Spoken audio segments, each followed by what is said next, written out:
मध्य प्रदेश के औद्योगिक नीति एवं निवेश प्रोत्साहन मंत्री राजवर्धन सिंह दत्तीगांव से हमारी रत्नावर सहयोगी पवन वैष्णव ने सीधी चर्चा की। मंत्री दत्तीगांव ने बताया कि किस तरह से मध्य प्रदेश में तेजी से होगा उद्योगों का विस्तार, जिससे होगा मध्य प्रदेश का चहुमुखी विकास।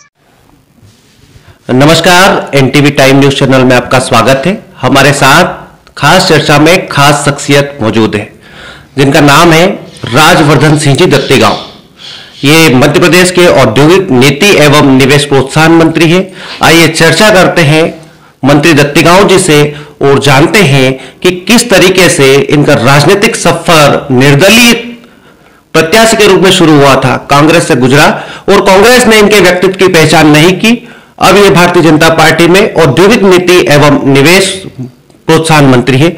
नमस्कार दत्तीगांव जी, आज आप एक विशिष्ट मंत्रालय के मंत्री हैं। जनता आपसे काफी अपेक्षाएं भी रखती है। किस तरीके से प्रदेश में आप जनता तक अपनी योजनाएं पहुंचाने का प्रयास कर रहे हैं? शिवराज सिंह जी की सरकार में मैं उद्योग मंत्री हूं, बिल्कुल सही है, और बदनौर का विधायक भी हूं। मध्य प्रदेश की सरकार हमारे प्रधानमंत्री नरेंद्र मोदी जी का जो आत्मनिर्भर भारत का संकल्प है, उसके अंतर्गत आत्मनिर्भर मध्य प्रदेश के निर्माण में कार्यरत है। और उसके तहत जहाँ तक उद्योग डिपार्टमेंट है, चाहे हैवी इंडस्ट्री हो चाहे एमएसएमई हो, एक ओपीडीपी स्कीम है, वन डिस्ट्रिक्ट वन प्रोडक्ट। उसमें हम पूरे प्रदेश में हर एक जिले के उत्पाद को चिन्हित करके कार्य कर रहे हैं। इसके अलावा जो इंफ्रास्ट्रक्चर एक मेजर इशू हर एक इंडस्ट्री के लिए रहता है, तो आप देखेंगे विगत कुछ वर्षों में जब से शिवराज सिंह जी मुख्यमंत्री रहे हैं, एक ज़माना था जब मध्य प्रदेश का इंफ्रास्ट्रक्चर बहुत ही ख़राब था। सड़कें जैसे ही मध्य प्रदेश के अंदर कोई आता तो पता लगता अंदर आ गया, बाहर जाता तो पता लगता मध्य प्रदेश ख़त्म हो गया। वो पूरी तरीके से वो बदला है। हमने अभी वर्तमान की बात करूं तो चंबल एक्सप्रेसवे, जिसको अटल प्रगति पथ का नाम दिया गया है, और इधर नर्मदा प्रोग्रेस वे, दो हम इंफ्रास्ट्रक्चरल प्रोजेक्ट्स डेवलप कर रहे हैं जहाँ इंडस्ट्री पूरी तरीके से वहाँ पे पोषित पल्लवित होगी। आइडेंटिफाइड जोन्स वहाँ बन रही हैं। एक और बड़ा जो काम है वो नेशनल कॉरिडोर हमारे प्रदेश से निकल रहा है। जो 8 लेन आ रही है, गडकरी जी ने अभी करीब 2.5 लाख करोड़ मध्य प्रदेश को लोकार्पण और आने वाले प्रदेश रूप में दिए हैं। तो यहाँ फिर से आपका एक डेवलपमेंट का पूरा नया उठाव आपको दिखेगा। एक अरसे से जो हमारी गारमेंट्स और टेक्सटाइल की इंडस्ट्री जो साउथ में हुआ करती थी, उसको हमने काफ़ी मात्रा में कन्विंस किया है कि मध्य प्रदेश है। गोकुलदास हमारे यहाँ पे आ गया है, बेस्ट कॉर्पोरेशन हमारे यहाँ पे आया है, अरविंद मिल्स हमारे यहाँ कार्यरत है। ट्राइडेंट ग्रुप जो विश्व का हर तीसरा टावल बनाता है, उन्होंने करीब एडिशनल 6,500 करोड़ का इन्वेस्टमेंट हमारे यहाँ किया है। इस प्रकार से पूर्ण रूपेण तरीके से हम प्रयास करें। फार्मास्यूटिकल्स में हमने काफ़ी प्रोग्रेस किया है। डिवाइस पार्क हमारे यहाँ पे आया है। ईवी के लिए हम नई पॉलिसी बना रहे हैं। एथेनॉल की हमारी पॉलिसी आई है। तो हर प्रकार से हमारी कोशिश है कि मध्य प्रदेश फेवर्ड डेस्टिनेशन बने इन्वेस्टर्स की। हमारा ईज़ ऑफ डूइंग बिजनेस के अंतर्गत रैंकिंग इंप्रूव होगी, हम 4थे स्थान पे हैं, और हमारा प्रयास आने वाले समय पे हम 3रे स्थान पे पहुँचें। तो ये सब प्रयास मंत्रालय के द्वारा किए जा रहे हैं। शिवराज सिंह जी निरंतर खुद मॉनिटर करते हैं। मोदी जी केंद्र से जो प्रोत्साहन है वो निरंतर हमें दे ही रहे हैं। अलग अलग इंडस्ट्रियल पार्क्स हम लोगों ने डेवलप किए हैं। रतलाम में करीब 1800 हेक्टेयर का इंडस्ट्रियल जोन डेवलप हो रहा है। देवास में डेवलप हो रहा है। पहली बार देश में लैंड पूलिंग के तहत हमने नवाचार करके किसानों की सहभागिता से पीथमपुर में ज़मीन ली है। करीब 750 एकड़ वो लैंड है जहां हमने कुछ उनको कॉम्पनसेशन दिया है, और बाकी हम ज़मीन उनको देके उनको पार्टनर्स बना रहे हैं। इस प्रकार से कई नए प्रयास किए जा रहे हैं। ये तो हो गई आपके मंत्रालय में विकास की बात। आपके व्यक्तित्व के बारे में एक बात कही जाती है और मानी जाती है आमजनों के बीच कि कोई व्यक्ति अगर दत्तीगांव जी से मिलता है तो उनका ही बनकर रह जाता है। कितना सच है? मैं इसके बारे में क्या कहूँ। मैं ये प्रयास करता हूँ। असल में मेरे पिताजी का शुरू से बहुत खुला जीवन रहा क्षेत्र में और अपने लोगों के बीच में, और बचपन से हम लोग देखते थे। मैं तो असल में पढ़ाई करके कहीं कार्य करता था, मैं प्राइवेट जॉब में था, और परिस्थितियाँ ऐसी बनी कि परिस्थितियों वश मैं जब कैंपेन करने के लिए उनके लिए आया था, तो जो भी पॉलिटिकल रीज़न रहे, मैं निर्दलीय चुनाव लड़ा और तत्पश्चात मैं जन का हो गया एक तरीके से। तो सार्वजनिक जीवन के अंदर एक बात उन्होंने ज़रूर मुझे इनिशियली शुरुआती दौर में कही थी कि तुम जो करने जा रहे हो क्या उसका आभास आपको है। उन्होंने कहा अगर आप यहाँ पे आ गए हो तो इस बात को सदैव याद रखो कि अब आपका परिवार, हम 4 लोग ही नहीं हैं सिर्फ, अब जिन लोगों के बीच में जा रहे हो कुछ अपेक्षा करके मतार्जन के लिए, अब सदैव उसको परिवार के रूप में रखो, तो जो जितना दोगे उतना आपको वापस मिलेगा। 2 तरफा रिश्ता होता है। तो मैं सौभाग्यशाली हूँ और मैं प्रयास करता हूँ कि जो प्रेम लोगों से मिलता है उसको लौटा सकूँ। जितना हो सके पॉजिटिव रहूँ, सकारात्मक रहूँ, नकारात्मक भाव न मुझ में आए न मैं लोगों में आने दूँ। मानव स्वभाव है, निराशा आती है, लेकिन फिर भी आशावादी रहना बेहतर समझता हूँ। आपके पिताजी के जो आदर्श मानते हैं आप उनको राजनीति में, उनके बारे में लोग कहते हैं कि दबंग व्यक्तित्व के धनी थे। आज लोग उनको याद रखते हैं, आप उनके पुत्र हैं, कैसा महसूस करते हैं उनके बारे में जब लोग ऐसा कहते हैं, उनके व्यक्तित्व के बारे में ऐसी सराहना की जाती है, तो कितना गौरवान्वित महसूस करते हैं खुद को?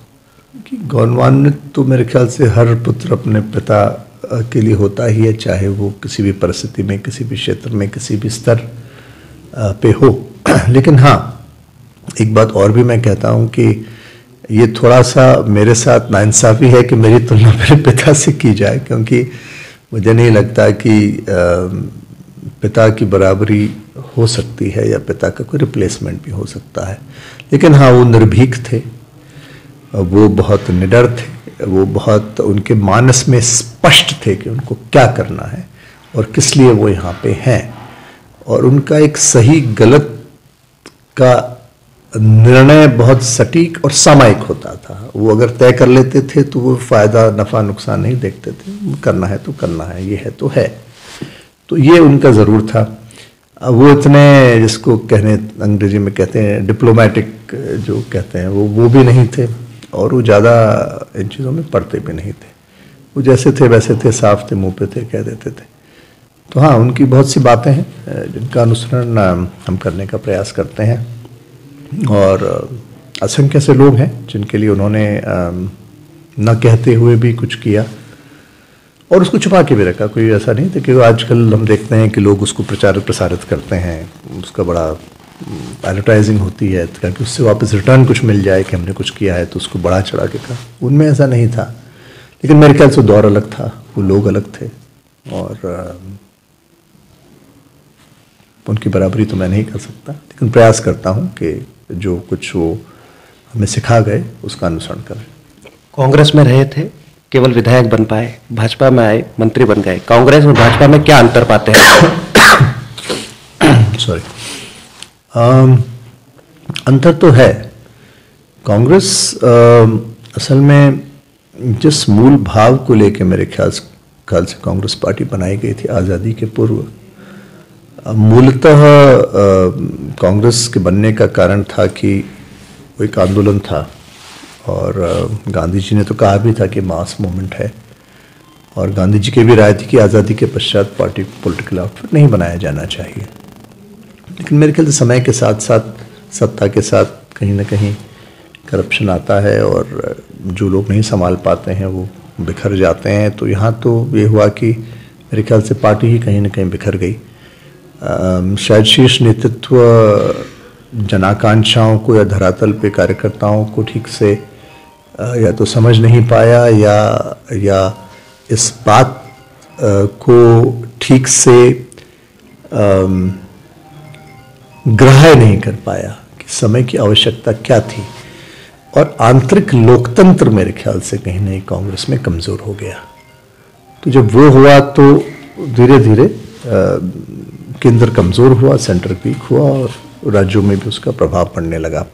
वहीं पे समानांतर तौर पे भाजपा ने एक ध्येय बना के अंत्योदय के भाव से राष्ट्र निर्माण को लेके कार्य किया, और कार्यरत निरंतर रहे।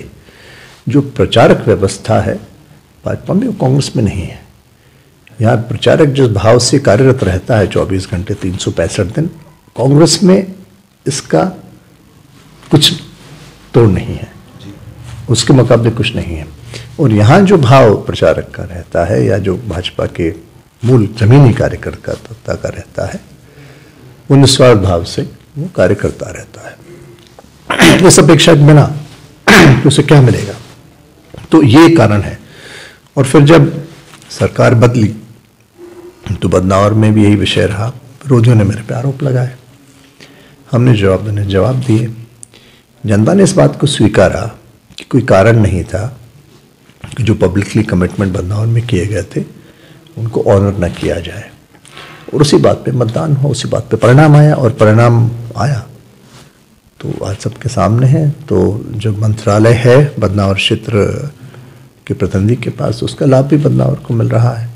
हमने भी देश के सबसे बड़े सोयाबीन प्लांट का अभी उद्घाटन किया, और 2-3 प्लांट्स यहाँ पे आने वाले हैं। विकास कार्यों में भी तेज़ी आई है। पहले कुछ काम बचे थे वो पूरे हो रहे हैं। हाँ, काम तो निरंतर आवश्यकताएं रहती हैं और भी आती रहेंगी, डिमांड बढ़ती रहेगी, वो कभी ख़त्म नहीं होता। आवश्यकताएं पूरी होती हैं, फिर वो नहीं आती हैं। लेकिन फिर भी मैं समझता हूँ कि पहले से बेहतर बदनावर को मिल रहा है। अब आगे उसका आकलन कौन कैसे करता है, ये तो 2023 का मतदान जब होगा तब मतदाता तय करेगा कि अच्छा हुआ, बुरा हुआ, कितना ना हो पाया। अब आप एक प्रादेशिक नेता है, प्रदेश के बाहर भी आपको जिम्मेदारियां मिलती है। अब 5 राज्यों में चुनाव है। हम यूपी की बात करें तो कांग्रेस में प्रयास कर रही है सरकार में आने की। क्या कांग्रेस का ये सपना साकार होगा? देखिए, मैं बड़े स्पष्ट रूप से ये कह रहा हूँ, कांग्रेस पार्टी में मैंने बहुत वर्षों तक काम किया, बड़ी ईमानदारी से काम किया और शीर्ष से लेके धरा तक काम किया।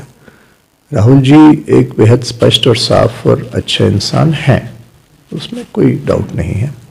बहुत पढ़े लिखे भी, पढ़ते भी बहुत है, सोचते भी बहुत है।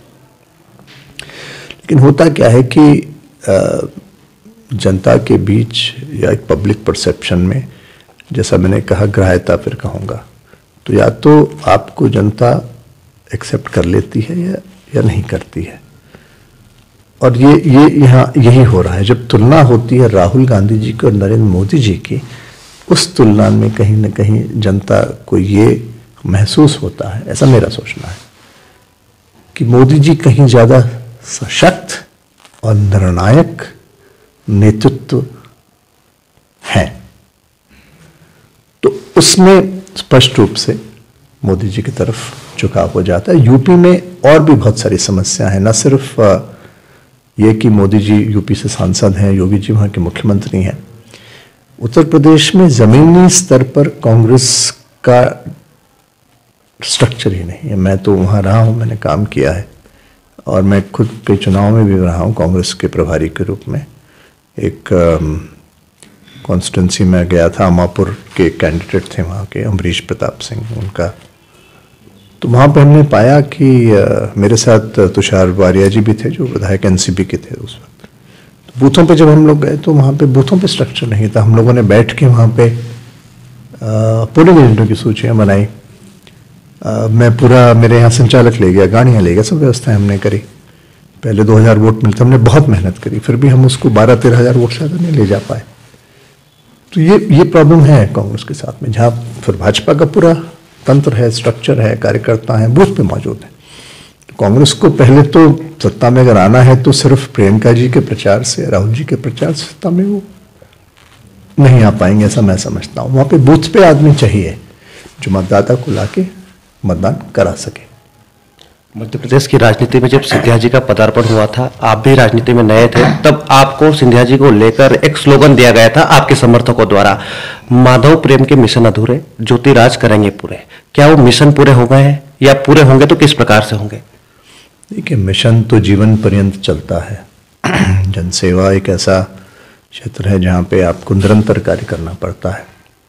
लोगों की आशाएं, अपेक्षाएं आती रहती हैं, पूर्ति होती रहती, नहीं आती रहती हैं। लेकिन हाँ, मैंने प्रयास किया है कि हम कार्य करें। ज्योतिरादित्य सिंधिया जी एक ऐसे नेता हैं जो बहुत सहज हैं, भविष्य का दर्शन उनका बड़ा स्पष्ट है, और उनमें बहुत बहुत बहुत एनर्जी है। आप उनसे कभी अगर मिलेंगे तो आप अगर थोड़े बहुत अच्छे मूड में नहीं होंगे तो भी आप उनको मिलके खुश हो जाएंगे। और एक और बात उनकी बहुत अच्छी है कि जितना काम वो हमसे करवाते हैं उससे कहीं ज़्यादा अधिक काम वो खुद करते हैं। तो मैं अगर ये कहूँ कि he is a leader who leads by example, वो ऐसे नेता हैं जो खुद आगे होकर नेतृत्व करते हैं और अपनी नेतृत्व क्षमता से कार्यकर्ताओं को प्रेरित करते हैं। और राजनीति के अलावा वो हमसे पारिवारिक भी बड़ा प्रेम करते हैं, रखते हैं, ध्यान रखते हैं हर एक चीज़ का। हमारे परिवार में क्या हो रहा है, हमारे कार्यकर्ताओं के साथ क्या हो रहा है, तबीयत ठीक है कि नहीं, हम बीमार हैं कि नहीं, या हम ठीक हैं कि नहीं। तो ये एक बहुत अच्छी क्वालिटी है और मेरे ख्याल से ये एक कारण है कि लोग हर दौर में उनसे जुड़े भी रहते हैं। और यही एक कारण था मेरे ख्याल से कि उनके पिताजी से भी लोग जुड़े रहे। और मेरे ख्याल से ये सब पुण्य प्रताप और आशीर्वाद है स्वर्गीय राजमाता साहब का। वो बहुत ही धार्मिक महिला थी, उन्होंने अपने संपूर्ण जीवन काल में इतनी सेवा करी, ममत्व का भाव था। तो उनके आशीर्वाद से परिवार आगे बढ़ रहा है और लोगों का आशीर्वाद मिल रहा है। आपके बारे में सामान्य रूप से यह कहा जाता है कि जब भी आपका कोई विरोधी होता है तो आप उसको कभी पलटकर जवाब नहीं देते, प्रेम से ही उसको मंत्रमुग्ध कर देते और अपना बना लेते हैं। क्या ये सही है? देखिए, जीवन बहुत क्षणिक है, छोटा भी है, तो कहाँ बैर बांध के चलेंगे और कहाँ वैमनस्यता रख के खुश रहेंगे। और अधिकांश तो अगर छोटे मोटे मतभेद होते हैं तो राजनीतिक ही तो हैं, पर्सनल तो किसी का किसी को झगड़ा है ही नहीं। अब कमलनाथ जी हमारे मुख्यमंत्री थे, नेता थे, आज भी प्रदेश के नेता हैं, आज भी मेरे उनसे अच्छे संबंध हैं, मैं आज भी उनको प्रणाम करता हूँ, उनका आशीर्वाद लेता हूँ। दिग्विजय सिंह जी मुख्यमंत्री थे, आज भी बड़ा स्नेह है, मुझ पर बड़ा स्नेह रखते हैं, आशीर्वाद देते हैं, मैं भी उनके चरण स्पर्श करता हूँ। जयवर्धन सिंह जी उनके पुत्र हैं, कांग्रेस के बड़े नेता हैं, युवा नेता हैं, भविष्य हैं, आज भी प्रेम उनका है, भाई की तरह मुझे स्नेह देते हैं। तो परस्पर प्रेम होना चाहिए, रखना चाहिए। आखिर अंतोतगत्वा हमारा उद्देश्य कोई भी दल, कोई भी पार्टी राजनीतिक हो, जनसेवा ही तो है, राष्ट्र निर्माण ही तो है। तो क्या आखिर कितना जी लेंगे, कौन अमर हो जाएगा, कौन ऊपर सब कुछ ले जाएगा। तो ठीक है, प्रयास करें कि जितना कम से कम हम किसी से विद्वेष रखें, टकराव रखें, तो उतना हम ज़्यादा खुश रहेंगे और दूसरा भी रहेगा और कार्य भी बेहतर कर पाएंगे। अधिकतर नेता अपने बयानों को लेकर सुर्खियों में रहते हैं। आप काफी शिक्षित है, अनुभवी है, 4 बार के विधायक भी हैं, लेकिन फिर भी आप कभी विवादित या कभी सुर्खियों में नहीं रहे हैं, परहेज रखते हैं, दूरी रखते हैं। एक नेता को किस प्रकार से होना चाहिए? सुर्खियों में विवादित बोल के कई नेता ऐसे होते जो किसी अफसर से, किसी अन्य जनप्रतिनिधि से उलझते नजर आते हैं, लेकिन आपके साथ सामान्य रूप से ऐसा नहीं होता है। माफी चाहूंगा, लेकिन ये मेरा व्यक्तिगत मत है। निरर्थक किसी बात से कहीं किसी का कुछ भला तो होता नहीं। सुर्खियों में अगर रहना ही है तो सद्कार्य करें, और अंतोतगत्वा कितने भी अखबारों में छप जाओगे, लौट के तो घर ज़मीन पर वापस आओगे ही। जिस मतदाता से आप शक्ति प्राप्त करके सत्तासीन हुए हो, वापस उसी के पास आना है। जिस मतदान केंद्र पे आपने वोट डाला है, फिर वहीं जाना है। तो मेरे ख्याल से सबसे अच्छा काम वही है कि हम अपना घर संभालें, देखें, पड़ोसियों को खुश रखें, परिवार प्रसन्न हो, तो प्रसन्नता और भी आगे फैलेगी, क्षेत्र में भी जाएगी, प्रदेश में भी जाएगी, और उससे आपको पुण्य प्राप्ति तो होगी ही, सफलता भी मिलेगी, ख्याति भी मिलेगी। सिर्फ किसी बड़े नेता की बुराई कर दो या उस पर उंगली उठा दो इसलिए कि आपने कमलनाथ जी को कुछ बुरा बोल दिया या राय साहब दिग्विजय सिंह जी को बुरा बोल दिया, तो अखबार तो छापेगा ही, क्योंकि उनका नाम बड़ा है। राजवर्धन सिंह तो बहुत छोटा आदमी है, कौन जानता है मुझे। कमलनाथ जी को दुनिया जानती है, राय साहब दिग्विजय सिंह को दुनिया जानती है, शिवराज सिंह जी को दुनिया, नरेंद्र मोदी जी को दुनिया जानती है। तो सबसे आसान तरीका राजनीतिक लोगों को लगता है कि बड़े आदमी को नहीं उठाओ, तो बोलेगा अरे उसने मोदी जी को ऐसा फलाना करा, अपशब्द कहे, या उन्होंने दिग्विजय सिंह जी को ऐसा कहा, या उन्होंने कमलनाथ जी को ऐसा कहा। लेकिन मैं मानता हूँ कि देखिए, ये सब सफल लोग हैं, ये सब एक शिखर पे श्रेष्ठ लोग हैं अपने अपने फील्ड में, अपनी अपनी पार्टी में, अपनी अपनी विचारधारा में। इनसे हम सीखें क्यों ना। कमलनाथ जी से मैंने सीखा, बहुत अच्छी बात है, बहुत उनमें कई बातें बहुत अच्छी हैं। शिवराज सिंह जी से मैंने सीखा, प्रयास किया, बहुत अच्छी बातें, बहुत अच्छी है। ठीक है, कमियां भी होंगी, मुझमें भी हैं, मुझमें तो उनसे बहुत बहुत बहुत बहुत ज़्यादा है। तो मैं उनको बुरा कहूँ तो पहले ये तो देख लूँ कि मैं खुद कितना बुरा हूँ, मैं अपना आईना देखूँ, मेरे अंदर क्या है, मुझसे ज़्यादा कौन जानता है कि मेरे अंदर क्या है, कितनी बुराई है, कितनी अच्छाई है।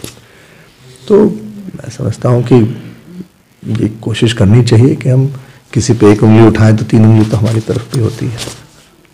भाजपा नेतृत्व क्षमता को पहचानने वाली पार्टी है। आपको सरकार में भागीदारी भी आपके नेतृत्व को पहचान के ही थी, महत्वपूर्ण मंत्रालय भी मिला है।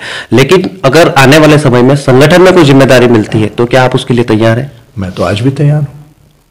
आज शिवराज सिंह जी कह दें छोड़ दीजिए मंत्रालय, वी डी शर्मा जी कह दें, जेपी नड्डा जी कह दें, सिंधिया जी कह दें, हमारे पार्टी के महामंत्री पर, मैं छोड़ दूंगा। मैं काम करूंगा संगठन का। मैंने बहुत साल कांग्रेस के लिए संगठन का काम किया, कोई परहेज नहीं। संगठन का काम करोगे तभी तो पार्टी सत्ता में आएगी, संगठन मजबूत होगा तभी तो सरकार बनेगी।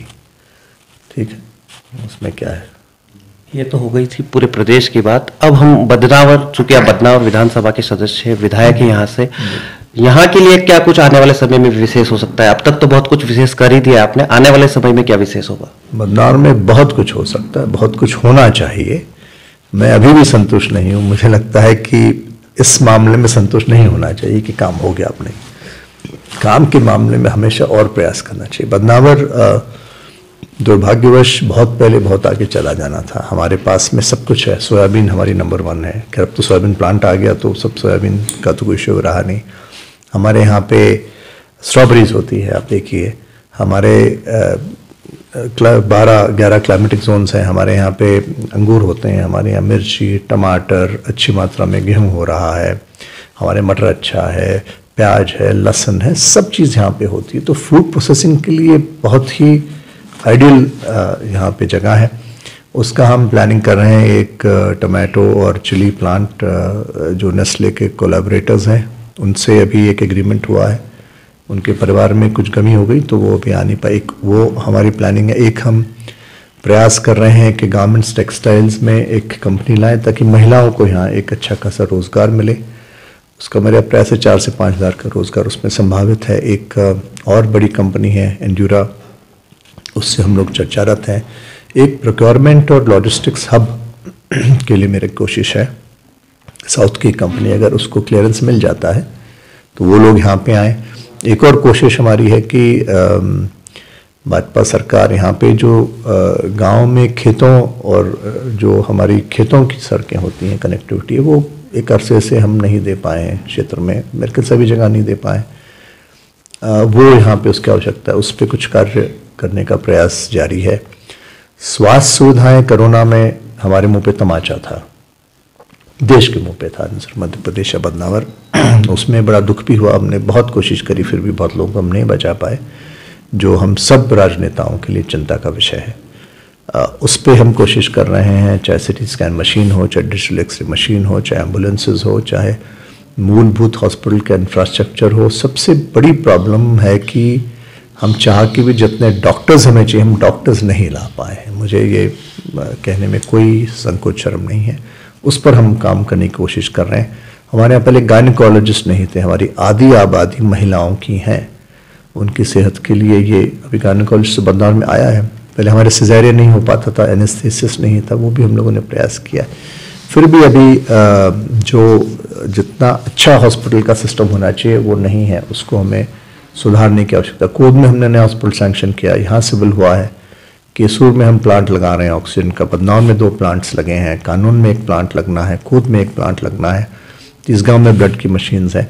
तो जितने भी कुल मिला के मेरा उद्देश्य यह है कि जितनी भी स्वास्थ्य संस्थाएं छोटी या बड़ी बदनावर में है सरकारी, उसको हम कम से कम इस लायक बना दें। कोई आदमी जाए तो उसको कंपाउंडर देख ले, दवाई दे दे, गोली मिल जाए, तो बेसिक प्राइमरी हेल्थ केयर हो जाए। फिर बदनावर में गया तो हर चीज़ में रेफर ना हो, कुछ कुछ यहाँ हो जाए, कुछ कोद करने हॉस्पिटल आए तो वहाँ कुछ लोग तो अपनी अपनी जगह सबको कंटेन कर लें। और भगवान ने चाहे कभी कोरोना उस विकराल रूप में जाए तो हमारे पास पर्याप्त ऑक्सीजन बेड्स रहे, हमारे पास क्रिटिकल आईसीयू की फैसिलिटी रहे और बेसिक मेडिकल केयर मेडिसिन हमारे यहाँ पे उपलब्ध हो जाए। ये भी हमारा प्रयास है। नल जल योजनाएं, जल मिशन के तहत ये एक और कोशिश है कि हर गांव में जल पहुंचे। मोदी जी का भी संकल्प है। हाँ, एक प्रॉब्लम हमारे सब जगह आ रही है। हमने गांव में एहसास किया कि पीएचई वाले जब काम करते हैं तो वो खड्डे वड्डे सड़कें वड़के तोड़ के चले जा रहे हैं, गांव में शिकायत है। उस पर सुधार करके उनको रिपेयरिंग कराना है। तो ड्रेनेज का भी प्रॉब्लम है गांव में। प्रधानमंत्री सड़क की पुरानी प्लानिंग हुई तो वो सड़कें बनी है, नालियां नहीं बनाई गई, तो बरसात आती तो पानी भर जाता है। तो ये सभी जगह इशूज है, सिर्फ ये नहीं है कि ये मेरे यहाँ पे, लेकिन जो देखने में सामने आ रहा है, अब उसको मैं छुपा भी लूंगा तो बदलेगा तो नहीं, वो तो रहेगा। तो ये अभी आवश्यकताएं हैं जिनको हमें पूरा करना है। और एक और चीज़ मैं समझता हूँ कि हमारे यहाँ एक कौशल विकास के लिए कुछ मैं कोशिश कर रहा हूँ कि हम इस्टेब्लिश करें, ताकि ये जो जितनी इंडस्ट्री आएगी तो ट्रेंड हमें मैन पावर मिल जाए, स्किल्ड और सेमी स्किल्ड, यानी कुशल और अर्धकुशल हमें मिले, तो इससे फिर रोजगार के अवसर भी बढ़ेंगे। तो समग्र रूप से विकास सर्वांगीण हो, बौद्धिक भी हो, भौतिक भी हो, मानसिक भी हो। आध्यात्मिक तौर पे भी हम लोग प्रयास कर रहे हैं, जहाँ भजन कीर्तन सत्संग, अभी इस्कॉन एक प्रोग्राम था कल, तो वो बहुत अच्छा भगवान कृष्ण का मंदिर बनाने जा रहे हैं। तो गुरुकुल की व्यवस्था वहाँ पे होगी। तो जो हमारे लोग कर्मकांड में जाना चाहते हैं, वेदों का, शास्त्रों का ज्ञान, जो क्योंकि हमारी संस्कार संस्कृति है, अगर इसको हम नहीं सहेजेंगे तो आगे वाली पीढ़ी क्या पता उतना उच्चारण उतना अच्छा ना हो, इतने अच्छे हमें ज्ञानी प्रखंड विशेषज्ञ न मिल पाए। तो ये भी इस तरीके से हर जगह कोशिश कर रहे हैं कि कुछ न कुछ नया हो, अच्छा हो, आगे बढ़े। अंतिम सवाल है मेरा, जो आपके लिए महत्वपूर्ण हो ना हो, मेरे लिए महत्वपूर्ण हो ना हो, लेकिन बदनावर की जनता के लिए काफी महत्वपूर्ण है। आप लगभग 2 साल से भाजपा में हैं, आप भाजपा में स्थापित भी हो चुके हैं, अपनी एक पहचान भी है, लेकिन कांग्रेस छोड़कर आए, कांग्रेस में आपने एक गैप रख दी। कांग्रेस आपका विकल्प अब तक तैयार नहीं कर पाई है, क्या कांग्रेस आपका विकल्प तैयार कर पाएगी?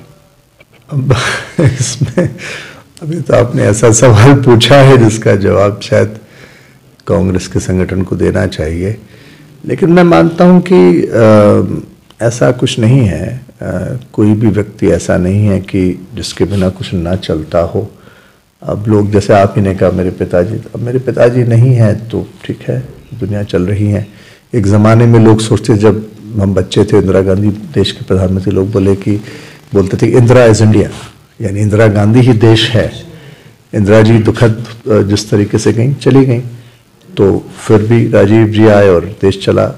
अटल जी जैसा नेता नहीं हुआ, उनके जो बोलने का तरीका, जो अंदाज, और भाजपा के पॉइंट ऑफ व्यू से कह रहा हूँ, अटल जी जब प्रधानमंत्री नहीं रहे और हमारे बीच नहीं, तो अब आज मोदी जी हैं। तो ये तो होता है, प्रगति प्राकृति है, और कोई ना कोई आता है, कोई ना कोई आएगा। एक और सवाल पूछ लेता हूं मैं आपसे।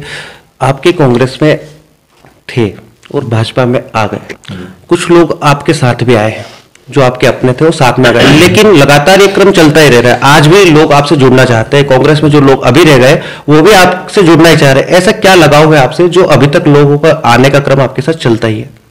जैसे मैंने आपसे निवेदन किया, मेरे पिताजी के संबंध लोगों से रहे, पारिवारिक स्नेह के संबंध, 3 पीढ़ियों से मेरे संबंध है।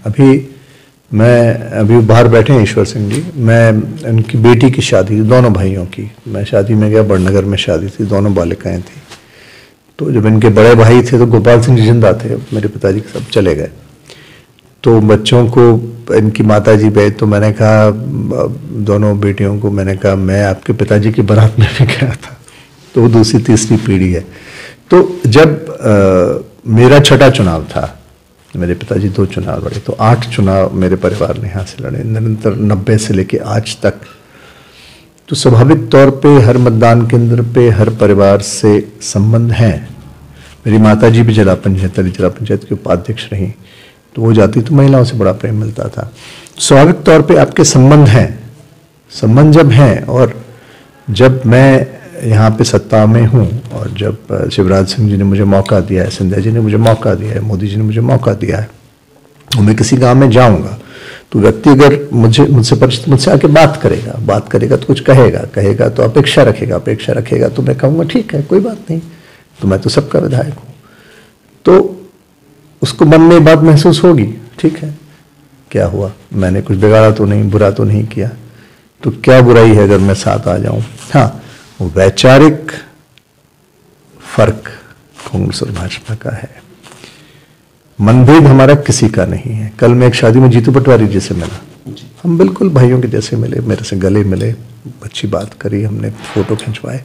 तो अगर लगाव है, वो लोग आज मेरे साथ आना चाह रहे हैं तो वो आएंगे और मैं उनको स्वीकारूंगा, और अगर भाजपा का पार्टी संगठन भी उनको स्वीकारता है तो ज्वाइन करेंगे।